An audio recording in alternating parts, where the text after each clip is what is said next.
Good morning to everyone. This is David Hancock, Head of Investor Relations. Thank you for listening to Nestle's 9-month sales prepared remarks. Joining me today are Nestle's CEO, Laurent Freixe, and CFO, Anna Manz. Before we begin, I would ask you to please take careful note of the disclaimer on page 2 of our presentation. So, just to frame the agenda for today's presentation. First, we will focus on the 9-month sales and updated full-year guidance. Laurent will cover the high-level key messages before handing over to Anna to take us through the detailed commentary. Finally, Laurent will share some of his perspectives after the first few weeks in his role since becoming CEO. We will then move to our Q&A session. And with that, Laurent, I hand over to you. Thank you, David, and welcome to Nestle. This is in fact the first results call for both of us, and it's been a pleasure to work with you, Luca, and the investor relations team. I look forward to our ongoing collaboration as we share our progress with the markets over the coming quarters and years. As David mentioned, I will shortly share some initial perspectives after my first weeks as CEO. But I will first take you through the key high-level messages from the 9 months sales before I hand over to Anna to cover them in more detail. Let me start off by putting our organic growth delivery in context. In an environment characterized by softening consumer demand, we delivered steady organic sales growth with positive real internal growth. Consumer demand has been subdued across many of our regions. In the third quarter, we saw softening demand and actions to reduce customer inventory levels. Another key factor shaping our organic growth this year has been the normalization of pricing following unprecedented increases over the prior 2 years. Our growth over the 9 months was driven by coffee, pet care, and confectionery. And I'm pleased to see Nestle Health Science recovery going to plan, with growth reaching a double-digit pace in the third quarter. While market shares for billionaire brands improved, overall market share for the total group was broadly in line with the first half. More work needs to be done to drive improvement here, and this is going to be one of my key priorities going forward. Given the consumer environment and our further actions to reduce customer inventories in the fourth quarter, we have revised our full-year guidance. We now expect our full-year organic growth to be around 2%, in line with current trading, and our underlying trading operating profit margin to be around 17%. Underlying EPS growth in constant currency is expected to be broadly flat year on year. Let me now hand over to Anna to take you through the performance in more detail. Anna? Thanks, Laurent. Let me begin by giving a brief overview of our 9-month sales. We delivered 2% organic growth, with 0.5% RIG and 1.6% pricing. Net divestitures reduced sales by 0.3%, and these largely related to the joint venture for Nestle's frozen pizza business in Europe. Foreign exchange impacted sales by 4.1%, reflecting the continued strengthening of the Swiss franc. Factoring all of these elements together, the group's total reported sales were 67.1 billion Swiss francs. This next slide shows the trend in RIG and pricing since the first quarter of 2023. In the second quarter this year, we moved from price-led growth to RIG-led growth, and we said at the time that this transition would not be linear. In the third quarter, we maintained positive RIG, albeit at a lower level than in the second quarter. The RIG trajectory was influenced by softening consumer demand, particularly in the Americas and Europe, and actions to reduce customer inventory, particularly in the Americas, with an approximate impact of 60 basis points on the group in the quarter. At the same time, pricing has continued to normalise across most categories following 2 years of significant price increases. In the third quarter, there were decreases in pet care and dairy, as well as increases in confectionery and coffee linked to higher input costs. Turning next to the performance by zone. In the third quarter, Zone North America continued to see soft consumer demand and negative pricing, particularly in pet care, frozen food and coffee creamers. RIG remained positive at 0.3%, but was lower than the 2.8% in the second quarter. As we flagged at the half-year results, RIG has been impacted by the phasing of customer inventory related to promotional campaigns. This positively impacted the second quarter and negatively impacted the third quarter by approximately 100 basis points. Adjusting for that phasing, third quarter RIG is only slightly below the second quarter. Quarter on quarter, pet care slowed due to increased promotional intensity, but along with coffee, continued to drive growth in the zone. Both pet care and coffee delivered positive RIG and gained market share. On the other hand, our frozen food and coffee creamer businesses continue to be challenged by increased price competition and a value-seeking consumer. Across the zone, we're focusing on meeting consumer needs through price competitiveness, innovation and marketing. We continue to bring new products across categories with good traction in pet care, coffee and water. In frozen food, some key product launches, including Vital Pursuits, started to hit the market at the end of the third quarter. In Europe, consumers are becoming increasingly cautious and are prioritising affordability. This was particularly noticeable in Turkey, where there was a marked slowdown in our growth. In this context, retailer negotiations are tougher, and we've experienced some temporary delistings in the third quarter, affecting several categories, with an impact of about 50 basis points on RIG. Quarter on quarter, growth slowed, particularly in confectionery and culinary. In the quarter, while slowing, the main contributors to growth were coffee and pet care. Executionally, we're staying nimble and managing price gaps while focusing investment on our key brands, particularly Nescafé, Kit Kat and Purina. In the third quarter, Zone AOA continued to generate solid growth, with acceleration in Central and West Africa, as well as Oceania. This solid growth was despite pressure on global brands linked to geopolitical tensions affecting some markets, as well as further economic slowdown in India and Pakistan. Most categories delivered robust growth that improved quarter on quarter, offsetting a slowdown in dairy. Within coffee, growth was driven by new product launches and geographic expansion, particularly through ready-to-drink formats. In culinary, growth was driven by Maggi.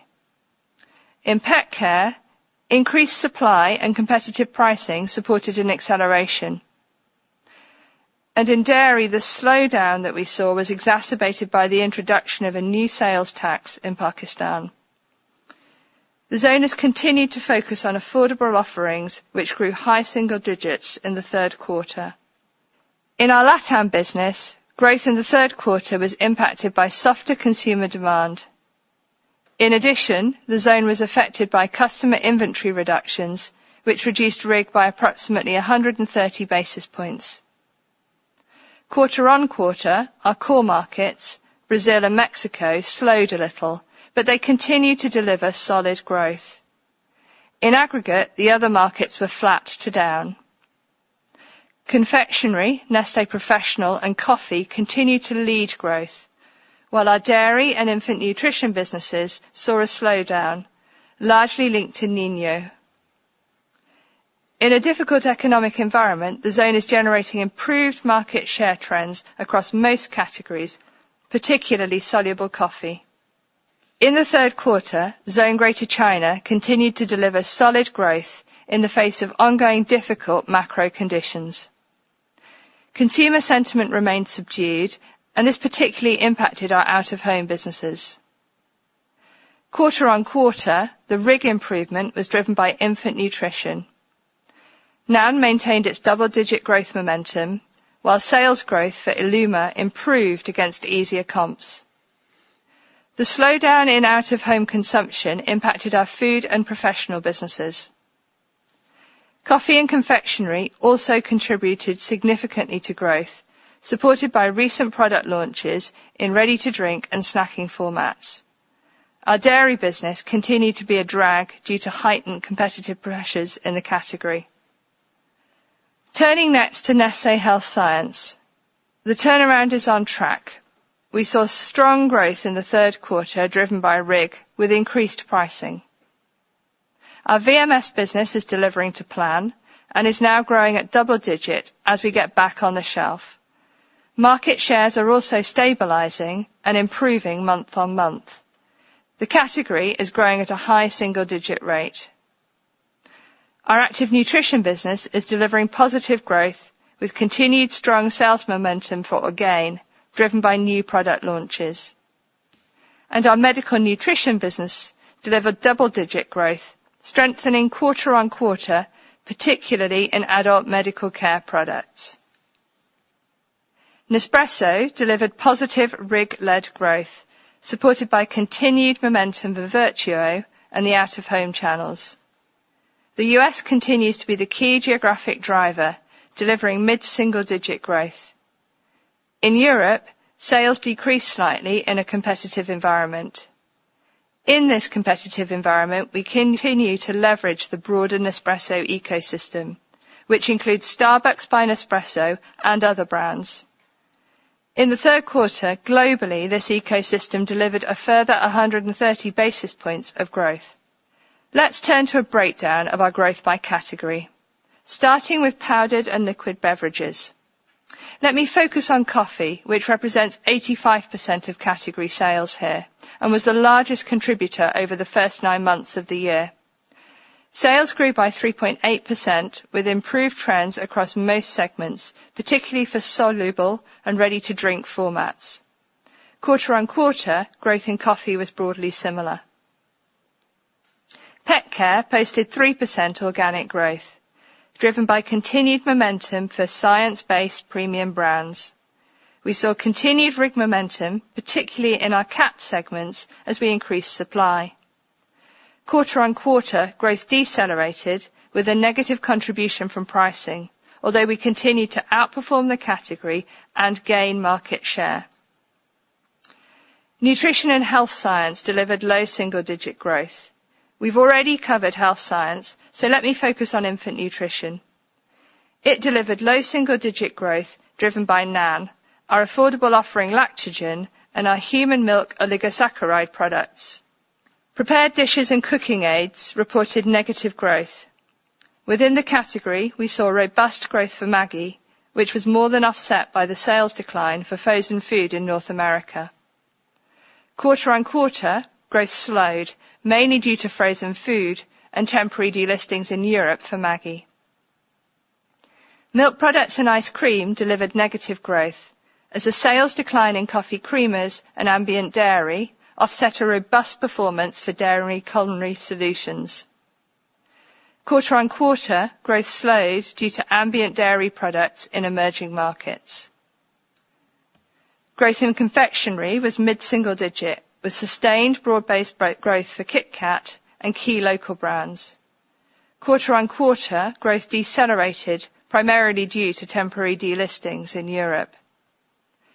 And finally, sales in water delivered low single-digit growth, underpinned by continued momentum for San Pellegrino and a rebound in Perrier, supported by the rollout of Maison Perrier. Quarter on quarter growth moderated as we're still facing some supply constraints. Turning to full-year guidance. In the context of softening consumer demand and further actions to reduce customer inventory in the fourth quarter, we've revised our full-year guidance. We've delivered 2% organic growth in the first 9 months, and we now expect full-year organic growth to also be around 2%. As a result, our underlying trading operating profit margin is expected to be down slightly year on year, at around 17%. Underlying EPS in constant currency is expected to be broadly flat year on year. Please also note, based on where exchange rates were at the end of September, FX is likely to have a negative effect for the full year 2024 of around 4% on group sales. As previously mentioned, we'll provide guidance for 2025 at the full year results in February. And with that, I'll hand back to Laurent. Thank you, Bernard. Coming into the CEO role, I'm in the fortunate position that I already know the Nestlé business in depth. I joined 38 years ago, and in my time, I've been marketed for Hungary and for Iberia, and then CEO of Zone Europe, of the Americas, and of Latin America. I've been on the executive board for 16 years and led some important transversal initiatives with a strong focus on productivity.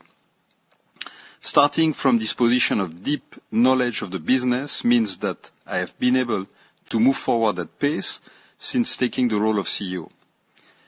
In the last 46 days, I've spent my time into three main areas: engaging intensively with a wide range of stakeholders, sharpening our strategy and developing an action plan, and then starting to put the action into that action plan. Interacting with colleagues and with external stakeholders is one of the most rewarding parts of my work. One of the many great assets of Nestlé, I would actually say our greatest strength is our people. The intensive engagement in the last weeks has been a reminder of what a privilege it is to lead this great company. It has also allowed me to listen to a wide range of voices across the business, from those in the heart of the center, here in Vevey, to the ones operating in the furthest parts of the globe. There is strong support for me and for my message, which is a great starting point. The teams are together with me. I've also been very keen to hear from voices outside of the company, and I've spent time with multiple stakeholders, including the CEOs of some of our largest partners and political leadership at the highest level in key markets. It is impossible to overestimate the power of listening. These inputs have been crucial to helping refine both the what and the how of our way forward. During my interactions, all of the things you see on this slide were confirmed as strengths of Nestlé. At the top here is people and culture, because it is so foundational at Nestlé. I said when we announced the CEO change that I'm deeply committed to Nestlé, our purpose and values. And this commitment is something I've heard consistently shared in the last weeks. As the leading global food, beverage and nutrition company, we strive to be the best in everything we do with a long-term perspective. We have an unmatched category and geography mix, a very strong portfolio of iconic brands and unique competitive advantages in our R&D, our manufacturing and our route to market. We have an incredible engagement with consumers, connecting with people every day and in every stage of their lives. And I'm proud of our leadership position in many areas, including sustainability. For me, what is exciting about where we are today is that we have an enormous opportunity to build on these foundations and accelerate performance. This is going to be a key focus of our Capital Markets Day in November. So I'm just going to give you a taste here, but more to come in a few weeks' time. So what do I see as our biggest opportunities? One is consumer and customer centricity. Moving forward, we need to keep consumers and customers at the heart of everything we do. Related to this is innovation. Nestlé has industry-leading R&D capabilities. We need to ensure that what we develop and how we develop it is linked to consumer needs and the consumer journey. And we need to focus. My mantra on innovation is fewer, bigger, better. Another priority is investment. To drive growth, we need to restore our investment. This includes, but is not limited to, investing in marketing to support our brands. Importantly, that must not come at the expense of profitability. We need to enable investment for growth through unlocking efficiency savings and better resource allocation. Having led some of our productivity initiatives in the past, I'm convinced there is a lot more we can go for. As well as accelerating performance, we need to transform Nestlé for the future. This has two components. First is digitalization, a critical enabler for many things. We will become a real-time, end-to-end connected, intelligent enterprise powered by data and AI. The second part of transformation concerns sustainability. We have one planet, and we need to be mindful of natural resources. We must make sure our actions and investment have a meaningful impact. This was just a taste of what you might call the diagnosis of our opportunities. This will be the major focus of what I talk about at the CMD. So you will have to wait a few weeks to get more details. But in fact, we are not waiting to start putting things into action. I wanted to highlight 3 areas where we have already started to make progress. First is on alignment of the organization around the strategic goals. One of the benefits of all the engagement over the last weeks is that we have been able to get this strong alignment. We have had extremely productive executive team and board sessions to collaborate together on this. The level of engagement and energy and the readiness to move forward have been truly impressive. Second, we have kicked off several projects around efficiency and productivity. These will help us to unlock the savings we need to fund the increased investments. And third, we have designed and announced some important changes to the organization that will bring simplicity and focus and increase agility and accountability. As you will see from today's separate announcement, we are making several changes to the organization. I will highlight 4 of them here. First, on the zones, we will reduce from 5 zones to 3 zones. Zone Americas, Zone AOA, and Zone Europe. All 3 zone heads will be based in Vevey, and co-location will strengthen the connections across the executive leadership and provide greater alignment. Second, for what we call the globally managed businesses or GMBs, both leaders will sit on the executive board and report to me as CEO. This reflects the scale and importance of both businesses. Third, we are simplifying the structure for our coffee brands. This will bring greater alignment and remove duplication.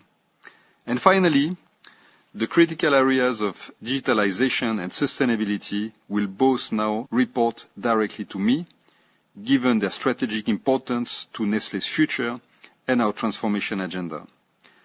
With these organizational changes, all the leaders of key units driving our performance and transformation will now report directly to me. Taken together, the changes will give us a smaller, more effective executive board with clearer ownership and responsibility. So to wrap up for now, we delivered continued steady growth through the first 9 months in an environment of softening consumer demand. We have achieved positive RIG in a backdrop of flattening prices. We have updated our full year 2024 guidance to reflect current trading and revised expectations for Q4.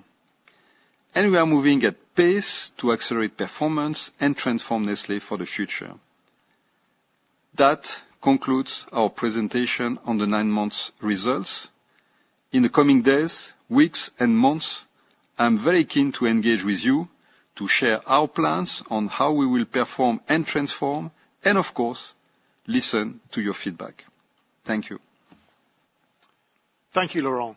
We will now move to the Q&A session. The line for questions from financial analysts is now open. Please remember to limit yourself to no more than 2 questions. We will take our first question from Guillaume Delmas from UBS. Go ahead, Guillaume. Thank you, David, and good morning, Laurent and Anna. I've got two questions. The first one is on your portfolio, because, Laurent, I don't think you mentioned in the press release or in your presentation this morning Nestlé's aspiration to achieve 4 to 6% organic sales growth over the medium term. So wondering if it is because you are questioning the ability of your current portfolio to deliver that 4 to 6, and if that were to be the case, given how critical 4 to 6 is to deliver the Nestlé virtuous model with moderate margin expansion, I mean, could you be signaling that more portfolio rotation, and here I mean more asset disposals, are required for you to be able to deliver that virtuous model? And then my second question is on your 17% operating margin guidance for this year. So that seems to imply around 16.5% for the second half. I mean, maybe could you walk us through the key moving parts that you anticipate for the second half of this year? So gross margin down, I would assume advertising and marketing significantly up as a percentage of sales. And also any indications on when the benefit from your productivity savings should start coming through and help you offset the gross margin pressures and the necessary reinvestments. I guess after is, do you see 16.5% operating margin as trough margins? And when would you expect the timing mismatch between investments and productivity savings to ease? Thank you very much. Thanks, Guillaume. Thanks very much for the questions. Very clear. So I'll kick it off and then hand over to Anna for more detail. On the portfolio, and we review permanently the portfolio, which we are doing at this point with a specific focus on the Capital Market Day and 25 and beyond. I can confirm that the portfolio is very well positioned to outperform the food and beverage industry. We got confirmation from all our analysis, internal, external.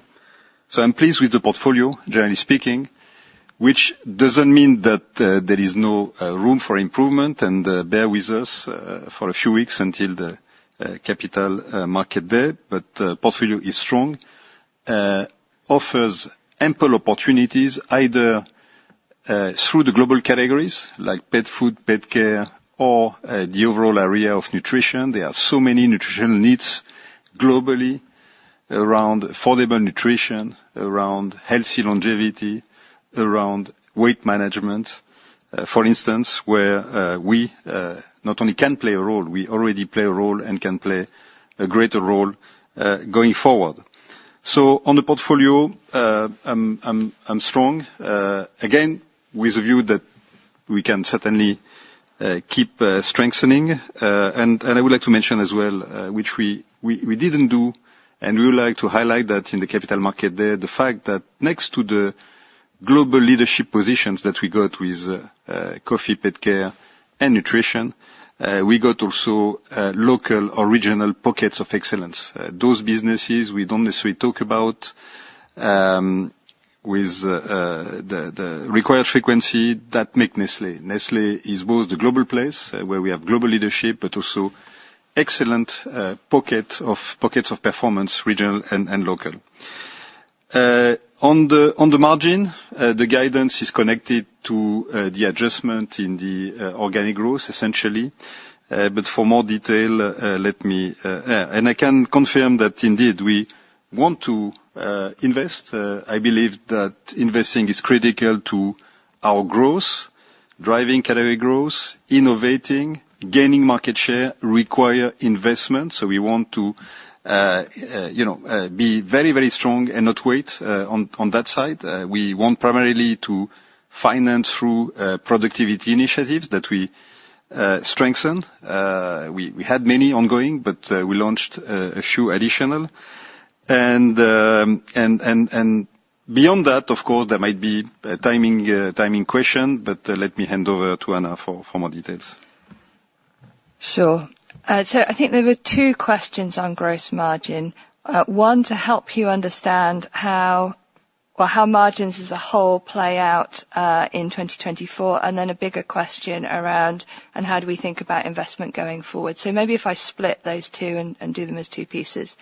So on the first one, Laurent said to you that the reduction in our guidance for 2024 margins from where we were previously to around 17 is really a reflection of a lower top-line growth. There's nothing else going on there. And with respect to the moving parts underpinning our margin in 2024, it's very consistent with what I said to you at the first half results. And just to remind you of that, what I said to you at the time was that the full year margin would be up year on year, although we would see in the second half some of those input cost increases coming through, so the second half margin would be down a little bit year on year.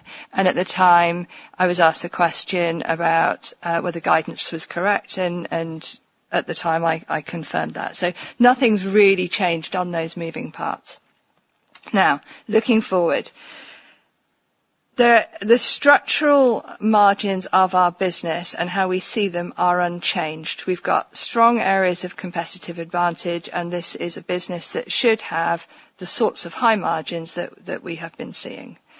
What you've heard Laurent just say is that we need to invest for growth, and that we will deliver efficiencies that fund that investment. However, the phasing of those two things will not be perfect. So as we move into 2025, you will see us commencing the investment before we realise all of the benefits of the efficiency, and so that will lead to a slightly lower margin in 2025 versus 2024 as we move into that investments phase. But that is a temporary reduction because, of course, we will see those efficiencies come through over time. Now, I've had a number of questions on this from investors.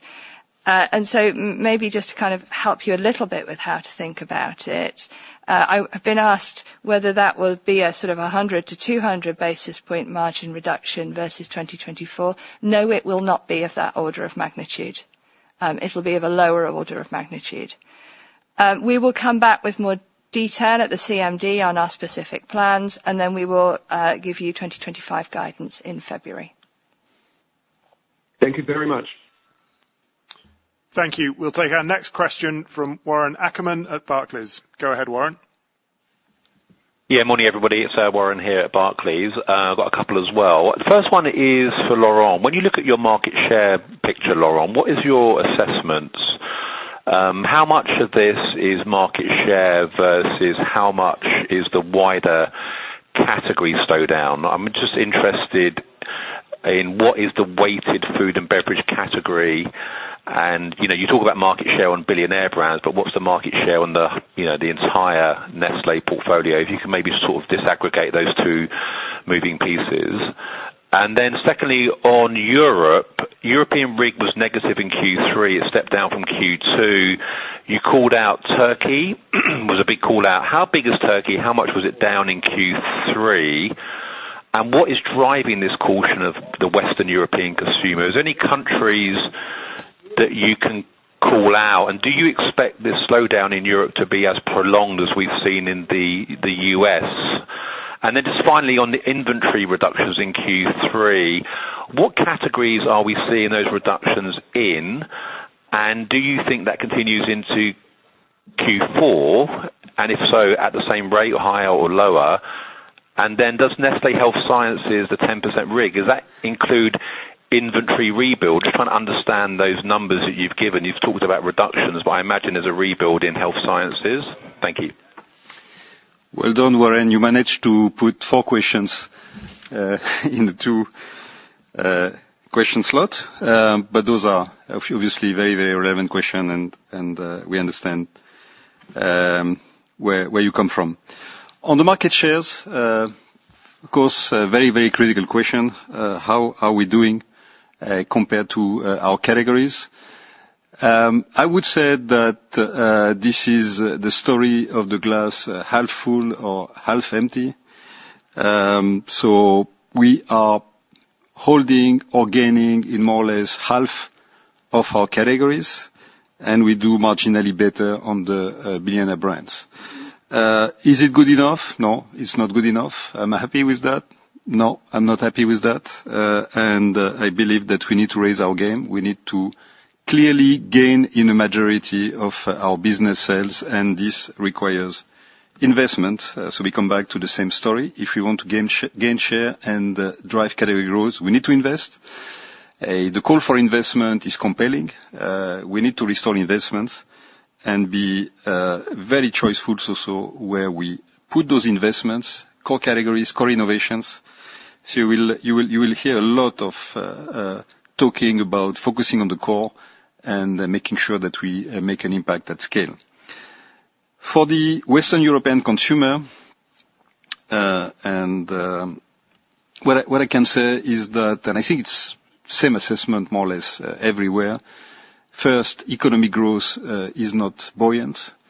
Second, yes, price inflation has kind of normalized, but we should never forget that even if it's 1%, 2%, it's coming on top of a very long period or a relatively long period of high inflation.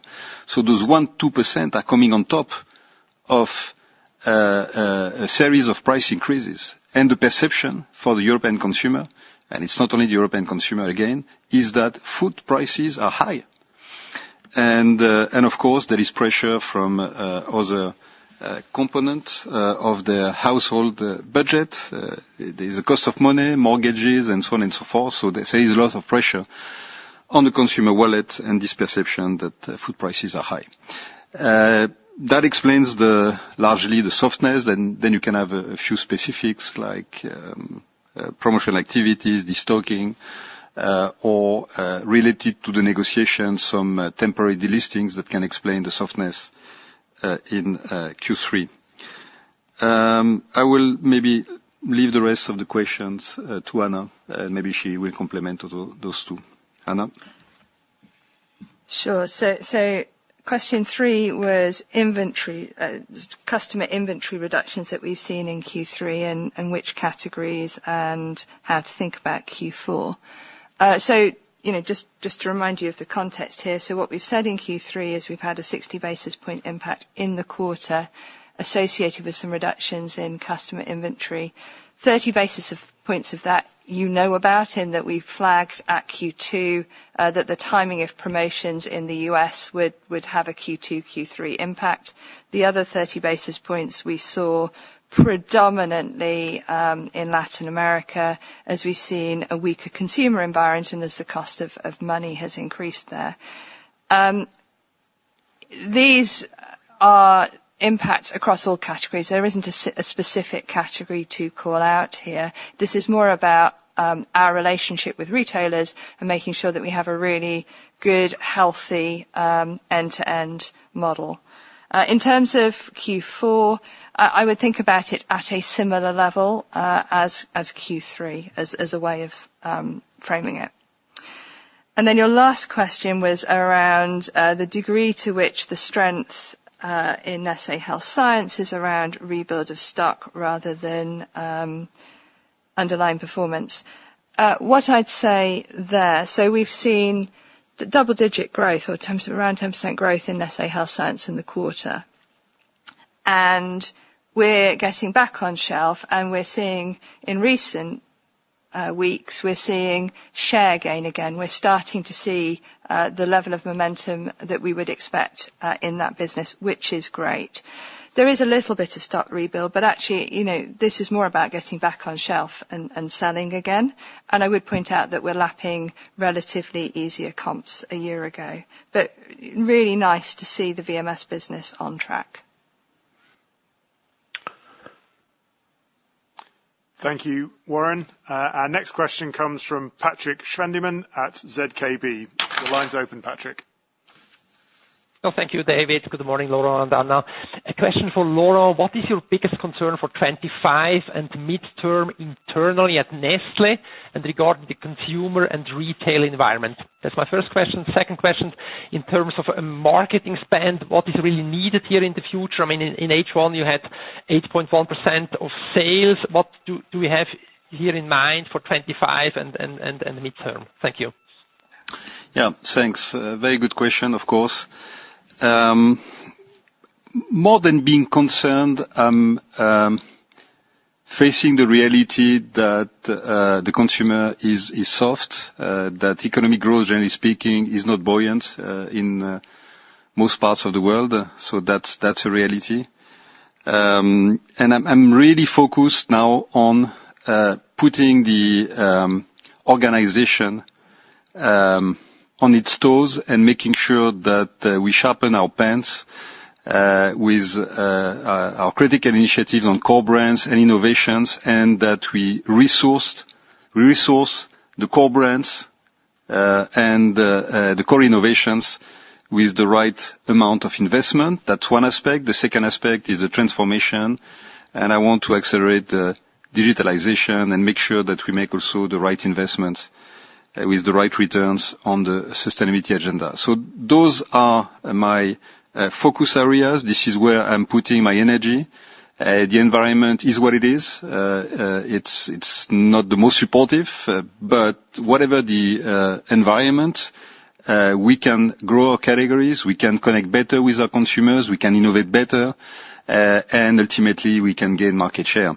If I take the proxy or the image of the market being a pie, if the pie is not growing, we can always take a bigger share of the pie. This is what I and my teams are determined to do, and that requires, again, investment. So we come back to the same story.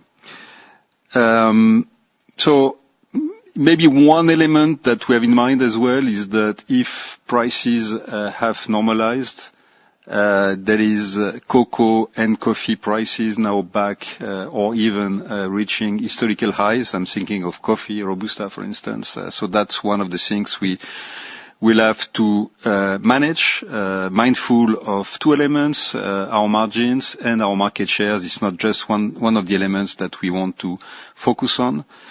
And in terms of the timing and the degree of investment, I want to make sure that we restore in one go at the right levels of PFME. There is no time for procrastinating or for incremental increases. I have in mind that we need to make a big step now, or the step required to restore to historical levels.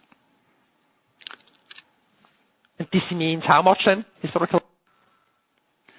We'll come back in more detail at the Capital Market Day. I have in mind the pre-COVID levels. I hope this answers. Thank you, Patrick. Our next question comes from John Cox at Kepler Cheuvreux. John, the line's open. Yeah, thank you. Thanks, guys. John Cox with Kepler Cheuvreux. A couple of questions for you. Laurent, you seem to maybe sort of duck in this 4 to 6%. Maybe I'll ask about it in a different way. Do you think what we're going to see for the next couple of years is more likely what we saw in that pre-COVID period, when clearly, because of the very weak pricing, volume growth sort of okay, we should be really thinking about a midterm guidance of 3 to 5%, something like that, rather than 4 to 6. The other question then is on the this sort of like destock. How much are you in control of this destock? i.e., it's because you put product in and then you're promoting. And also, I get the impression you're trying to clear your own products that are in, warehouses of retail. And then maybe in Latin America, it's slightly different that actually it was Latin American retailers who were basically not ordering because they were worried about weak sales, and you saw a destocking there. And I'm just going to go for a sneaky ad, trying to copy Warren. Just on the price weakness in the US, I understand it's to do with the pet care, and you've got a new facility, you're ramping that up, but it seems now you're chasing lower price points. Is that a strategy we should think about you, Laurent, going forward, rather than this sort of focus on premiumization we've seen under the management team for the last decade or so? Thank you. Wow, those are a sharp and of course very relevant questions. So thanks, John. On the growth profile of the portfolio view is unchanged. We'll come back in more detail at the Capital Market Day. This will be the focus. We'll give you a broad view on the portfolio, not just the global categories, like once again, coffee, pet care, and the broader nutrition space, but give you a flavor also for those local and regional pockets of excellence. So the message there is that the current portfolio, which can always be improved, of course, has the potential to outgrow the food and beverage category by a margin. All the data points are pointing out to that. So we'll bear with us. We'll come back in more detail. That we are entering now a period of lower inflation, like pre-COVID, after a period of very, very high inflation. It's a good question mark. I think the overall scenario is probably, if I'm thinking economic scenario, a period of stagflation. Maybe, as we see some prices still continuing to grow. So, but give us a little bit of time, and we'll come back in detail, Capital Market Day and early 2025. On the destocking, there are two elements there. One is our own concerted actions to try to balance out the sell-in and the sell-out. What the sell-out is what the consumer offtake, what do they buy from the retail outlets, and the sell-in is what we sell to the customers. It's always important to keep that in balance. It's not good, it's not healthy to have too much inventory in the trade. The products are aging. We are mindful of the freshness. If we think of quality, fresher products, we'll always sell better. So that's one element of the equation. And in a context where there is a bit of a slowdown or softness, let's say, we need to be mindful of that. Then the other component of the destocking is the retailer's action. You know that money has a cost. Didn't have a cost for a while. Now money has a cost. There's a high cost in emerging markets due to high interest rates. The banking sector has been very reluctant to finance working capital at the retailers, and the retailers are focused also on their cash flow. So logically, they have been mindful and more than mindful, active at managing their stocks and reducing their stocks. So that's one of the phenomena that we have seen. On pricing, generally speaking, we have two things in mind. Of course, we want to premiumize. We believe that premiumization is a tremendous opportunity across categories, offering better products, more services, more convenience, better taste. That's a big source of the innovation drive. But we are also mindful of affordability. I think affordable nutrition, affordable diets is a big topic. We see the polarization in the society continuing. It's even more acute in times of crisis. So you got people that are ready to spend on food and are eager to find or to get customized experiences. So we want to cater for that, of course. But the overall topic of affordability is also so important. You can have the best product. If it's overpriced, it will not sell. So we are mindful of that element of the equation. Anna, any additional comments? Maybe I'll just comment on US pet care specifically. Yep. Maybe just to put this one in context for you. So over the last couple of years, there's been the best part of 25% price inflation in pet care in the US. So what you're seeing this year is somewhat a normalization of the category, but we haven't seen the same level of input cost increase. You've seen retailers with challenged margins, and we're seeing promotions come back to the level that they were at in the category pre-COVID, lapping a period where there was no promotion.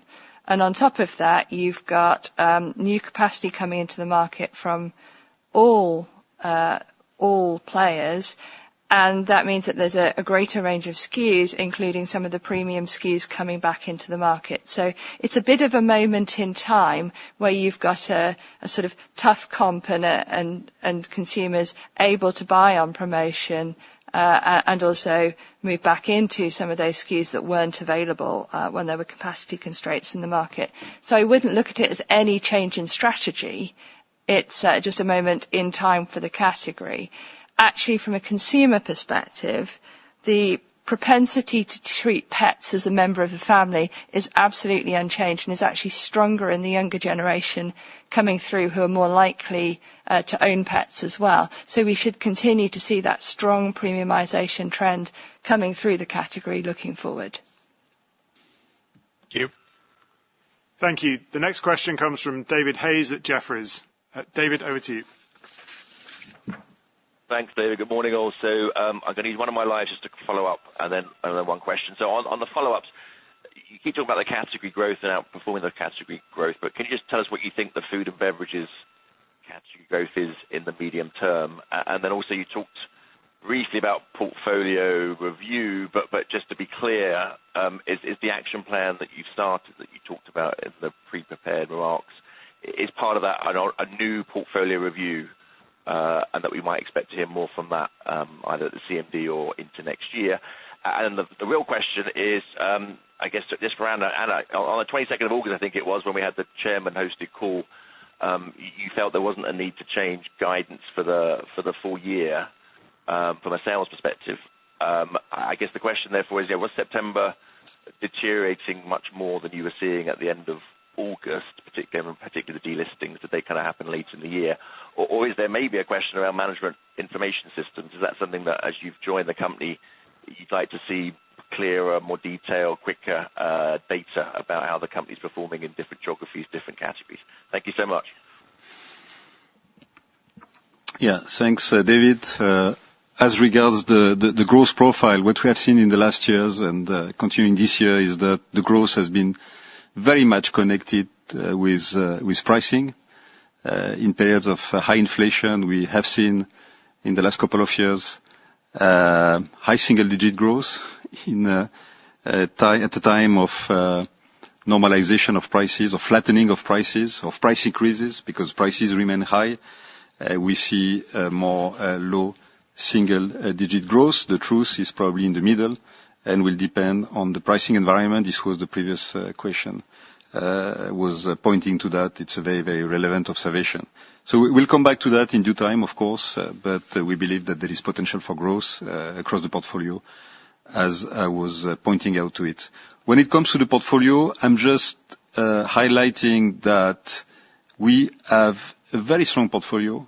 We have excellent pockets of leadership, either global, regional, or local. This is what matters in the right categories. But as always, there might be parts which are weaker or offering maybe less opportunities for the future. So I'm just pointing out that yes, I'm broadly privileged to have such a portfolio, but that there are parts which need a review, reshape, or maybe finding another course, and we'll come back to that. That will be part of the Capital Markets Day presentations. Anna, you want to comment? Yeah, sure. So at the half year, when we gave guidance, we said that to deliver on it, we would need to execute on our plans and we would need the consumer environment to remain unchanged. When we were together in August, we had July data, and at the time we were talking about a strategic leadership change. What I would say and at that point we didn't have enough data to be clear on the trends in the categories, but I guess what I would say is we have seen a slowdown in the US, particularly in pet, and some of the concerns around the elections are playing out. We have also seen that slowdown play through to LATAM, and that has accelerated through the quarter. And I think there's two other things we've also seen that we expect to continue into Q4 that impact our view on guidance. One is the temporary delistings in Europe. We're seeing a much more challenging environment to get price increases through, and that's causing some of this sort of disruption that we're seeing.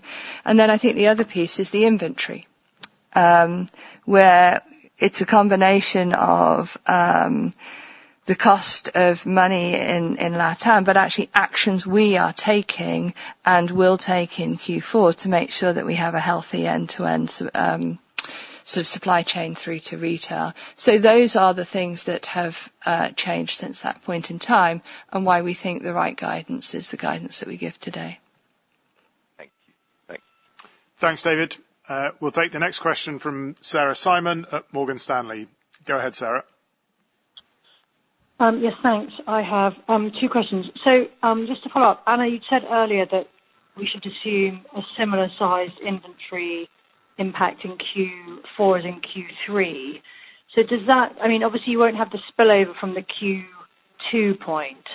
I'm just wondering, so does that mean you think that the inventory actions are kind of bigger on an underlying basis in Q4 than in Q3? And then the second question was just on sort of stepping up the investment. Just to clarify, you're not doing any of that in Q4, right? This is sort of kickoff in fiscal 25. Thanks. Yeah, I can take the latter one, Sarah. It's for 2024, we keep our plans, and as you know, and as you will see, we will have increased our marketing investments, the investment behind the brand. So we are steady with that. We keep it as planned, and as from 2025, we want to raise our game and bring back the historical level of investment behind our brands, and not wait and not do it incrementally, but do it in one go. So that's the spirit, and that's the plan. Yeah, so on inventory, Sarah, you're absolutely right. The underlying customer inventory reduction in Q4 is bigger, because it'll be of a similar size in aggregate to what we've seen in Q3, and in Q3 about half of it was quarter on quarter. So yes, you are correct in that assumption. And then just on Q4 investment, I think our focus in Q4 is really embedding some of those executional metrics in the business that help us really ensure that we are investing in the right ways to deliver the maximum return, so that we really have the execution where we want it to be before we then start to step up investment. Thanks. We'll take the next question from Celine Pannuti at JP Morgan. Go ahead, Celine. Hi, good morning. Thank you for taking my questions. Maybe one quick follow-up. Laurent, you said that you want to step up A&P in one go to the level it was pre-COVID. Could you tell us what was the level pre-COVID, please? And then my two questions. First, in terms of gross margin, Anna, you mentioned that the ballpark of what you had guided at H1 remains, so I presume you were happy with, at the time, 46.7% gross margin for fiscal year 24. Could you talk about what kind of COGS inflation you are seeing in H2? And given your hedging policy, am I right to believe that you will see COGS inflation in 25? And should we expect, as we've seen in the past, that this would lead to gross margin pressure for 25? And then my second question, which is basically a follow-up on that one, how you expect to manage that COGS inflation with pricing and RIG, given that you mentioned that the pricing environment has become tougher? I wonder whether, could that lead to maybe a more gross margin pressure than we have seen in the past, if you're unable to recover all the inflation? Thank you. Yeah. So let me start, and Anna will complement. Hi, Celine. On the pressure points, and I want to highlight that, by the way, investment is not just A&P. We want to make sure that we invest in all the dimensions of the value equation and achieve superiority at every step and every level. So that requires investment across the board, plus invest in the transformation. That's the reason why we raised our game, and we'll give more detail at the Capital Market Day on productivity initiatives. So bear with us a little bit so that we can walk you through in more detail on the steps that we are taking and the magnitude of the impact that we are expecting and how this will phase out over time. On the investment, I gave high-level guidance. Same, bear with us a little bit, be patient, but the message is that we are determined to reinvest at historical levels in all the critical dimensions of the value equation to achieve consumer preference. This consumer focus and customer centricity will be front and center, everything we do. And we'll make sure that, again, it's not just a question of A&P investment, it's a question of achieving superiority at every step of the value proposition, at every step of the value chain. So that's where we are putting the energy, the focus, the emphasis to make our brands even more compelling and make sure that we set ourselves to win in the marketplace. Anna? Yeah, so on gross margins.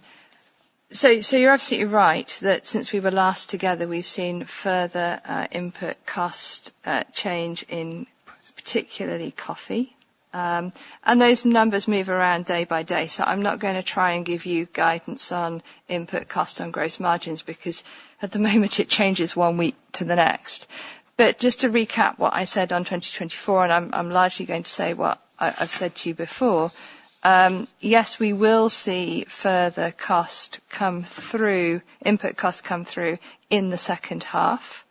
And that's why we would expect the gross margin to be down half on half, but overall the full year margin to be up for 2024. Now, as I look forward to 2025, you're absolutely right that in periods of input costs going up, there's often a lag between those costs coming through and our ability to take price, given that there's certain pricing cycles that retailers work to. And so, that can lead to a short-term depression in gross margin because of that sort of timing difference. You will see us act to take prices as input costs go up, and then we'll evaluate how the consumer responds and make sure that we're monitoring that. And if we have pockets where the consumer finds those price increases hard, then we will do what you see us doing already, which is reducing prices to make sure that we're staying within reach of the consumer, but innovating to make sure that we have an offering and at appropriate margin that then delivers on that consumer need. So, wrapped together, that's the total picture. Thank you. We'll take the next question from Tom Sykes at Deutsche Bank. Go ahead, Tom. Yeah, morning. Yeah, thank you. Morning, everybody.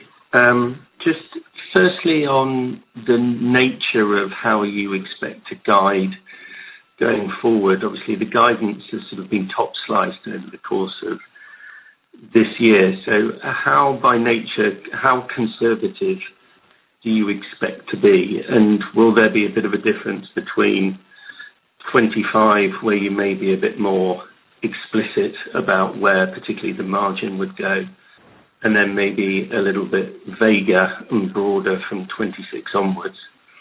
And then also just on accounting, now that I know that you've been there longer, do you expect any changes in accounting policy or interpretation of any policies to affect the margin in 25, please, or indeed 24?